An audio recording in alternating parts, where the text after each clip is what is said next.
नमस्कार।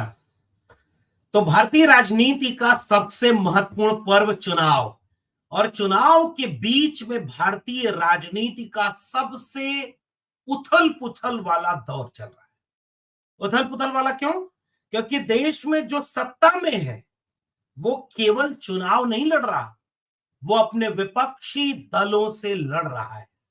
और विपक्षी दलों में जो गठबंधन तोड़ा नहीं, विपक्ष का साथ छोड़ा नहीं, उसे झूठ बोल करके जेल में डाल दिया। जी हां, हम हेमंत सोरेन के बाद बात कर रहे हैं अरविंद केजरीवाल की।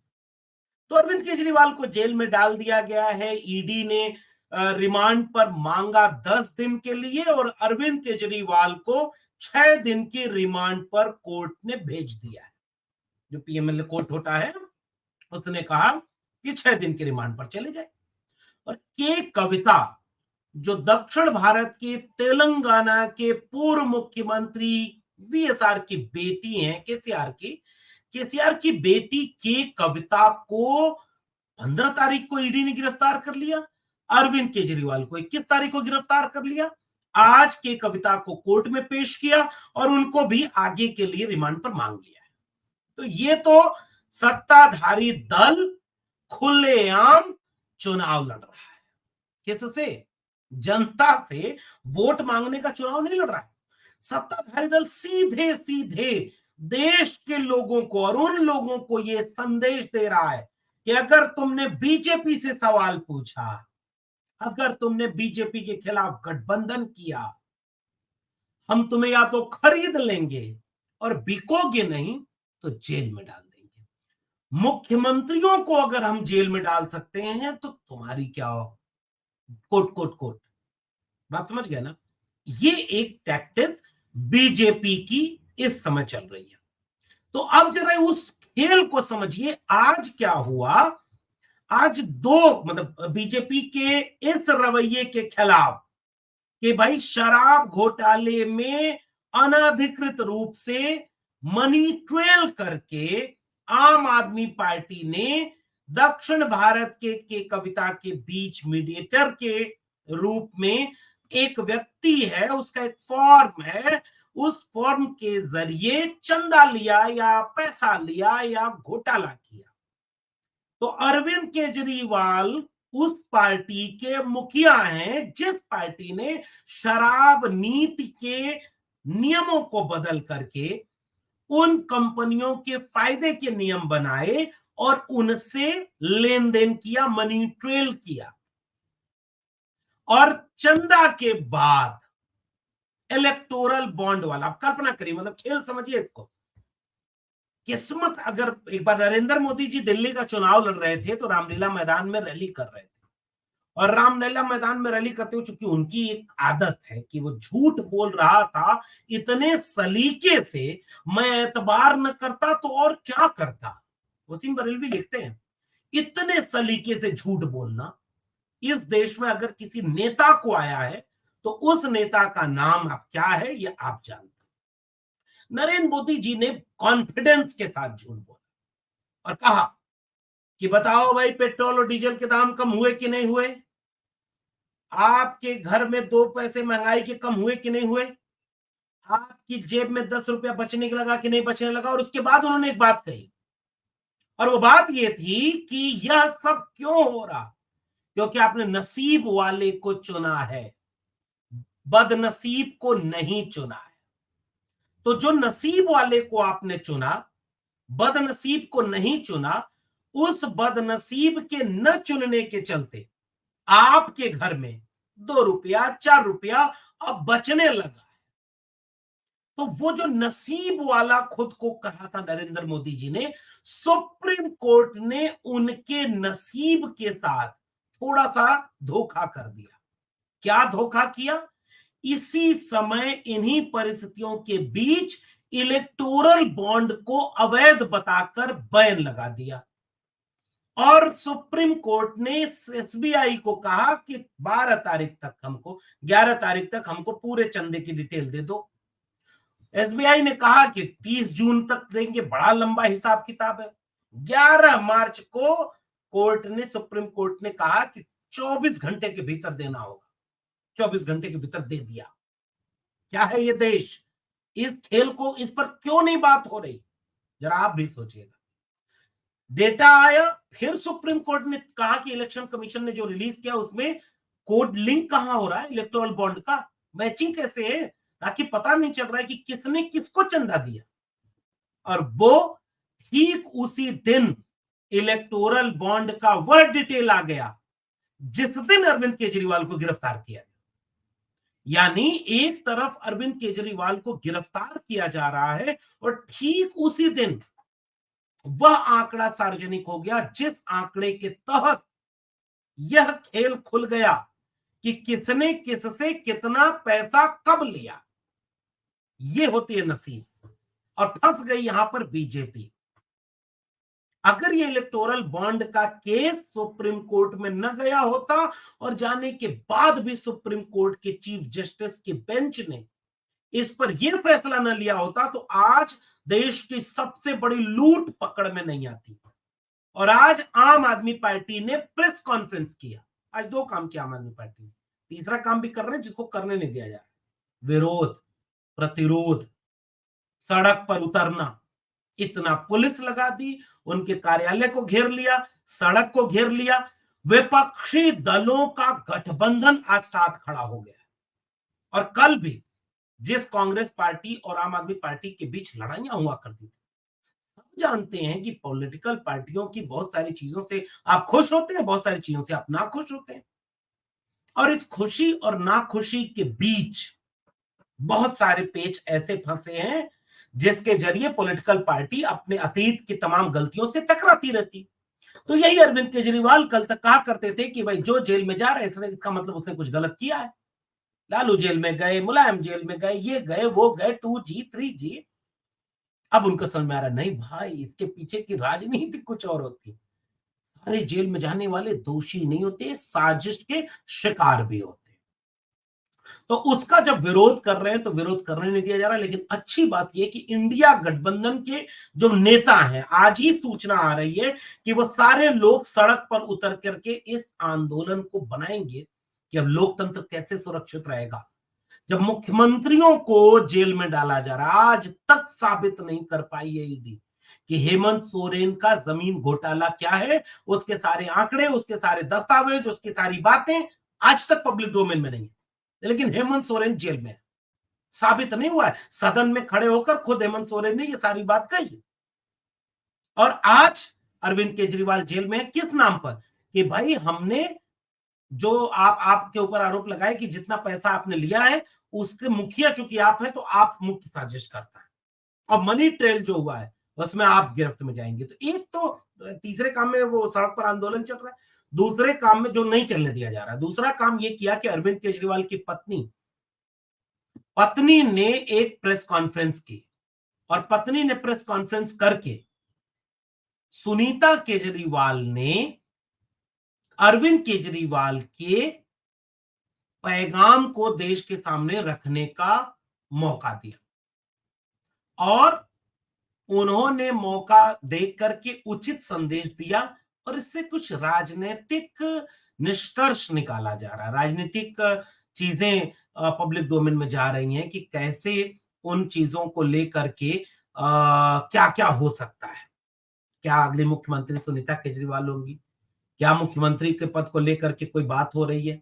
उस कुर्सी पर कौन बैठेगा? अभी ये चीजें कयास लगाए जा रहे हैं और इस कयास में यह बात चल जा रही है कि आप किस तरह से इन चीजों को लेकर के काम करना। और इस काम करने के क्रम में उन्होंने ये घोषणा की। दूसरा और सबसे महत्वपूर्ण, और यही पूरा पेज फंसा हुआ है और यहीं से हम आपको वो बात कहना चाह रहे हैं जो आम आदमी पार्टी ने एक मास्टर गोल चल दिया है। और मास्टर गोल क्या है? आम आदमी पार्टी की तरफ से प्रेस कॉन्फ्रेंस करके कहा गया कि जिस मनी ट्रेल की बात कह करके अरविंद केजरीवाल को गिरफ्तार किया गया, जिस मनी ट्रेल का आरोप लगाया गया, वह मनी ट्रेल सीधे सीधे बीजेपी से जुड़ा हुआ है। अब देखिए उन्होंने क्या कहा, बीजेपी और नरेंद्र मोदी पर सबसे बड़ा एक्सपोज उनके 2 मंत्री हैं, आतिशी मार्लेना, आतिशी, और जो शिक्षा मंत्री हैं और स्वास्थ्य मंत्री हैं उनके, वो उन्होंने भी ये बात कही। और बात कहते हुए इन दोनों ने प्रेस कॉन्फ्रेंस में कहा कि बीजेपी शरत रेड्डी वह शख्स हैं जिनकी कंपनियों द्वारा इलेक्टोरल बॉन्ड के जरिए जो पैसा खरीदा गया, इलेक्टोरल बॉन्ड के जरिए, वह कैश करके बीजेपी के अकाउंट में दिया गया है। सबसे पहले गिरफ्तारी, जो शरत रेड्डी था उसकी गिरफ्तारी के पहले 4.5 करोड़ रुपए का इलेक्टोरल बॉन्ड खरीद करके शरत रेड्डी ने बीजेपी को चंदा दिया, 4.5 करोड़ रुपए का। और 4.5 करोड़ रुपए के इस चंदे के बाद गिरफ्तारी होती है, और गिरफ्तारी के बाद 55 करोड़ रुपए बीजेपी को शरत रेड्डी ने चंदा दिया, 55 करोड़ रुपए। और अब ये कहा, आम आदमी पार्टी की तरफ से आरोप लगाया गया कि असली मनी ट्रेल का लिंक, असली मनी ट्रेल का सबूत यह सीधे सीधे बीजेपी के अकाउंट में गया है, और यह वह व्यक्ति है जिसके ऊपर आरोप है कि वह मनी ट्रेल करके आम आदमी पार्टी को इनडायरेक्ट रूप से पैसा दे करके उन्होंने शराब नीति बदलवाई है। और सबसे बड़ा पेच और सबसे बड़ा आरोप देखिए आम आदमी पार्टी ने क्या लगाया। आम आदमी पार्टी ने यह कहा कि जो पैसा आम आदमी पार्टी के अकाउंट में आया, तो अकाउंट में आया या इनडायरेक्ट मिला, डायरेक्ट मिला, वह पैसा आम आदमी पार्टी के पास आया, और चूंकि उसके विरोध में उस पार्टी के मुखिया अरविंद केजरीवाल हैं, तो अरविंद केजरीवाल गिरफ्तार किए जाएंगे, क्योंकि वह सारा का सारा काम पार्टी के अंदर में हो रहा है और पार्टी इस पूरे काम को कर रही है। तो इसका दोषी कौन हुआ? अरविंद केजरीवाल। क्यों दोषी हुआ? क्योंकि उनकी पार्टी के साथ मनी ट्रेल है और उस पार्टी के मुखिया वो हैं। इस बात को आधार बना करके आम आदमी पार्टी ने आज आरोप लगा दिया है कि तत्काल ईडी बीजेपी के राष्ट्रीय अध्यक्ष जेपी नड्डा को गिरफ्तार कर ले। यहां पूरा पेज फंस गया और ये पूरा खेल बदल गया, पूरा खेल बदल गया। और इस बदले हुए खेल में अब देखना दिलचस्प होगा आगे क्या चीजें बनेगी, कैसे बदलाव आएगा, कैसे चीजें बनेंगी, बदलेंगी, किस दिशा में जाएंगी। इसको लेकर के पूरा का पूरा मामला बदला हुआ और इस बदलाव के साथ आम आदमी पार्टी हमलावर हो गई है। और सीधे सवाल, चाहे आप विपक्ष ने, पूरे देश के विपक्ष ने जो इंडिया गठबंधन में शामिल है, सबने एक साथ एक होकर के एक पैगाम देने की कोशिश की, चाहे वो राहुल गांधी हो, चाहे वो अखिलेश यादव जी हो, चाहे तेजस्वी जी हो, चाहे ममता जी हो, चाहे तमाम लोग, स्टालिन जी हो, इन सब लोगों ने एकजुटता का परिचय दिया, जिसकी बड़ी दरकार थी आज। क्योंकि भाई मुख्यमंत्री अरेस्ट हो रहे हैं। हालांकि इस तरह की कोशिश आपको हेमंत सोरेन के समय ज्यादा करनी चाहिए। अरविंद केजरीवाल जी को यह बात और ज्यादा समझ लेनी चाहिए, समझ में आ रहा था उनको, इसलिए उन्होंने पहले मीडिया को बता दिया था हमारे ऊपर दबाव डाला जा रहा है कि कांग्रेस से गठबंधन तोड़ दो, हमारे ऊपर दबाव डाला जा रहा है कि अगर तुमने इंडिया अलायंस को नहीं छोड़ा तो हम तुम्हें जेल में डाल देंगे। ये खुलेआम हमारे ऊपर दबाव डाला जा रहा है और तमाम लोग इस दबाव में शामिल हैं। और इस तरह की बातों को लेकर के उनको और पब्लिक डोमेन में अपनी बात रख दी थी। लेकिन जब हेमंत सोरेन गिरफ्तार हुए तो पूरे विपक्षी दलों को यह बात समझ लेनी चाहिए थी, सड़क पर उतर जाना चाहिए था, एक साथ एकजुट होकर के अपनी पूरी ताकत लगा करके। अलग अलग पार्टियां नहीं लड़ सकती अब। और अब लोग ये बात समझ रहे हैं कि देश किस दिशा में जा रहा है। ईडी, सीबीआई किसके ऊपर आरोप लगा रही, किस तरह के दस्तावेज दे रही है, कितने पन्ने का, मीडिया लगातार ये चला रही है। ईडी का ये तर्क है, ईडी का ये दस्तावेज है, ईडी ने ये कहा, ईडी ने ये कहा, सब कुछ हो रहा है और वही बात जनता तक धीरे धीरे पुश की जा रही है। टेलीविजन पर रोज चल रहा है कि ईडी का नैरेटिव क्या है, लेकिन टेलीविजन पर वह नैरेटिव नहीं चलेगा कि यह पेज कितना फंस गया। तो हेमंत सोरेन को जब जेल में डाला तब आप चुप रहे या उस तरह से नहीं विरोध कर पाए। अरविंद केजरीवाल को जेल में डाल दिया, अगर तब भी अगर इसे नहीं संभाला गया तो अगला नंबर किसी और बड़े नेता का होगा और कई तरह का मैसेज चला जाएगा। बाकी जितने नेताओं को ईडी का डर है, क्लियर इंडिकेशन, क्लियर सैंपल भेज दिया गया है, एक नहीं दो। हेमंत सोरेन, अरविंद केजरीवाल चुप रहना। अगर गठबंधन में शामिल हो गए, अगर हमारे खिलाफ बोले, अगर हमारे ऊपर सवाल उठाए, अगर सक्रिय राजनीति किए तो जेल में आप भी चले जाओगे। कई पूर्व मुख्यमंत्री, कई तरह के बड़े नेता, उनके ऊपर ये दबाव डाला। और दूसरी तरफ वो नेता हैं जो नहीं डर रहे, नहीं डर रहे स्टालिन, नहीं डर रहे अरविंद केजरीवाल और उनकी पार्टी के लोग, नहीं डर रहे अखिलेश यादव, तेजस्वी यादव।